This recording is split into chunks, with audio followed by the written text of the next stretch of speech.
Hi everybody and welcome to quarantine workout number 44. So guys, I gotta say I'm feeling really good about the way things are going right now.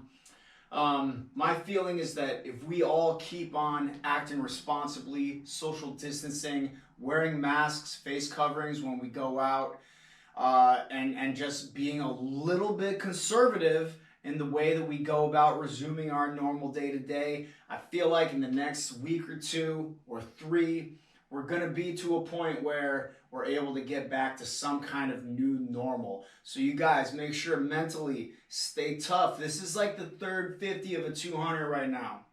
You know what that means? That means you got to push it so that you can get home strong and be in a good position to finish. So think about this right now, guys. Third 50 of a 200. That's when it starts to get difficult. But that's when it takes the most toughness. Now, I know this is not something you guys have trained for. So that's usually where the training kicks in. So make sure that you are staying diligent.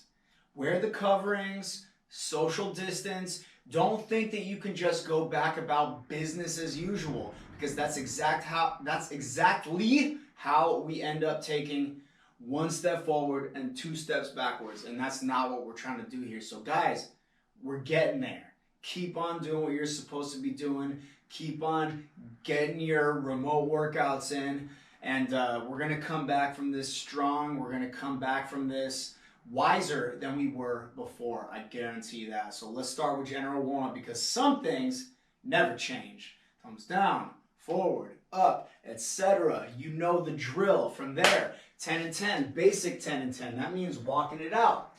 1 excellent push-up. I should say my chest is sore from Saturday's live practice. I hope yours is too. Then you got your corrective squats. Perfect. Great contact. Take this opportunity to be in complete control of your reality, which is the corrective squat for that, whatever it is, 20, 30 seconds it takes for you to complete 10 of them. After you get through that, we got sharks. That's a short arc rotator cuff series. So I'll bet you there's a link up there any second now that you can follow to see what the rest of the sharks is. And after that, you're going to go into your stability circuit. And I'll bet you there's going to be a link for that too. But you know, the stability circuit, that's the basic one. You're going to go through 30 seconds of each thing, starting with your cat-cow, static, dying bug, side plank, glute bridge, and then of course finishing up with a minute of plank. You know, I'd love to finish up with those minutes. General warm-up, minute of jumping jacks, stability circuit, 1 minute of plank. It's not a coincidence. It's not a coincidence. All right, finish up all that stuff and come back right here and we'll get into the first circuit. It's a doozy. All right, welcome back. Am I keeping your attention? I hope so. I don't want to have to do too much of that. I might hurt my neck or something. I don't know.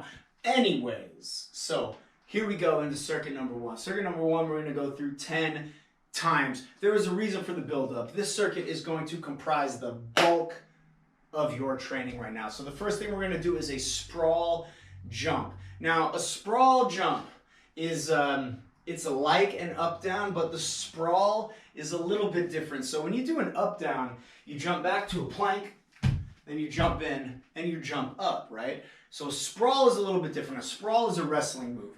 So when you're wrestling and somebody shoots on you, that means they're going for your legs. They're trying to take you down, right? Your defense in that position is to sprawl. That means you jump your feet back and you put your hips down on them. All right, so they're coming in for your legs, you're dropping on them, you're basically dropping your body on top of them, and you push your hips down. Now, what I want you to be aware of when you're doing the sprawl is that most of the stretch should come from your flexors. I'm not trying to get like this big yoga pose where I'm stretching my spine and I'm stretching my abs. What I want is to be straight here, and the bend should come from the hips, right? So it's not this, it's this. So you tighten this up, straight line, the bend is at the hips, right? So here you are, right? Glutes should be strong. and the abs should be strong, right? You're focusing on the stretch in the hip flexor and not the stretch through the abs, not the bend through the back, okay? So when I do this sprawl jump, I'm gonna jump back, drop the hips down, and I wanna feel the flexor load up.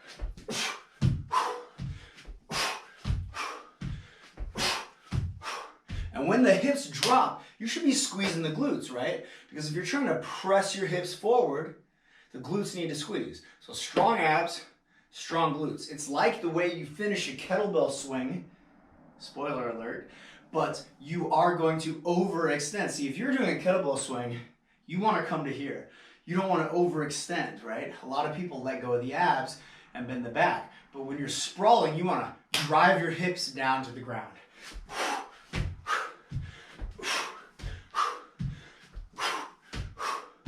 Just like that. So you're gonna go 15 of those.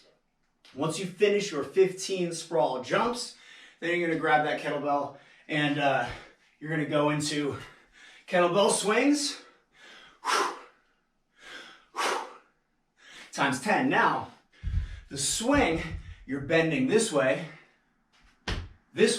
snapping to straight. So for the sprawl, you're going from here to here. Now the swing, you're going from here to here. You see how these moves complement each other. Once you finish that swing, you're gonna bring that weight up. So you got 10 of these.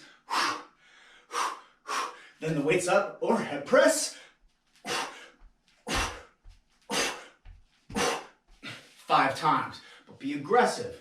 And now with the overhead press, it's really about the legs and connecting the body. So you're going from the sprawl is here to here. The swing is here to here, and the overhead press is here to here. So you're tightening it up, you're finding the power in the middle, the balance in the middle of what you're doing with the hips and the spine, and you're adding the legs into it to push that weight up. I hope that made sense. Once you finish that, we have a move that is really unrelated, a body row. I want you to go heavy on this. And this is just gonna be 10 reps. So it looks like I gotta adjust this a little bit. And then you're gonna get down, let's bang out 10, right?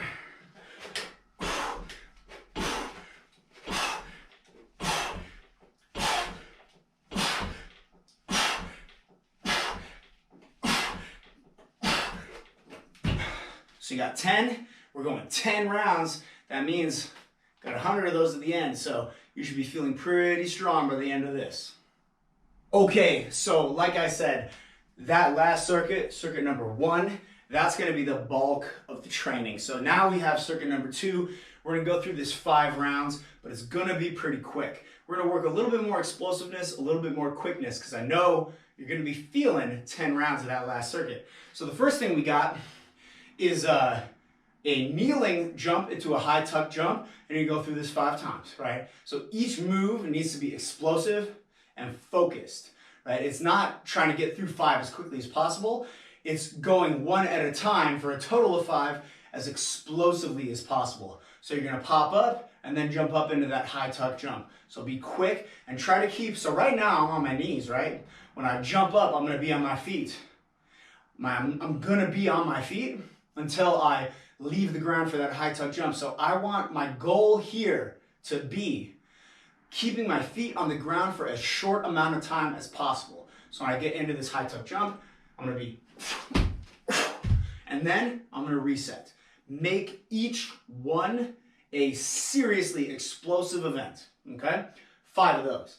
After that, you got jump lunges, 10 of these, but we're going for maximum height. That means you're gonna be throwing your arms up, right? So make sure you're being explosive off the ground, and then remember, when you're being explosive on these jump lunges, let your legs relax as soon as you leave the ground to get some of that springiness, that fascial recoil element. So I'm going up as high as I can, I'm throwing my arms, I'm being explosive, but as soon as I leave the ground, try to relax. If you're tense, you gotta move your legs. If you're relaxed, they're gonna move themselves. So 10,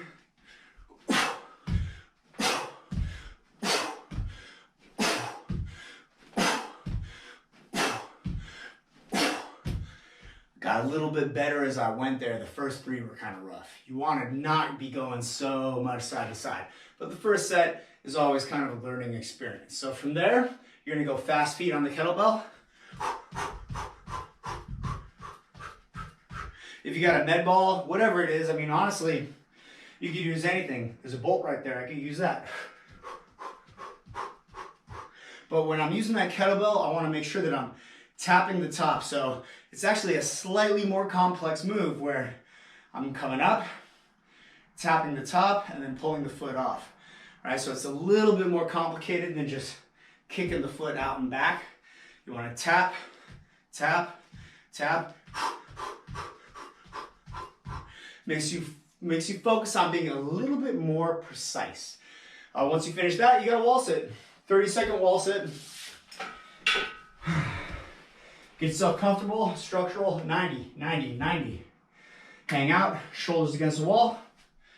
There you go, 30 seconds, you go through 5 rounds of that, and you are done.